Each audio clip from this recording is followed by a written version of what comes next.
Amason Kingi uria ni gavana wa kaunti ya Kilifi niokirire thirikari nene na oho kuregana na miario ati kuri na dalili ati Kilifi no gututhuke bara thutha wa githurano kinene. Akiaraniria na thikafu na hujia makanitha matiganite, Kingi augite thirikari ni ngianyitanire na atongoria makanitha na ikari ya Kilifi matanarekererio thuthuria ucio. Kilifi ikae na wakazi wa Kilifi waulize ni kwa nini kuna sofahamu hii, ili kuwe na amani wakati uchaguzi. Wanasema kwamba Kilifi ni hotspot, kuna machafuko, wao wasaidia wapeleke hapo.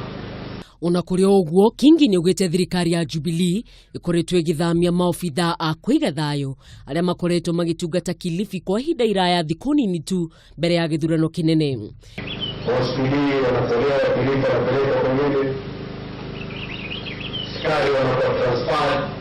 Wale askari ambao hapa Kilifi miaka miwili iliyopita anajua mgeni mmoja. Kingi ni orete thirikari nene hamwe na anene a kuiga thayo manyitanire na atongoria a makanitha kugacirithia thayo.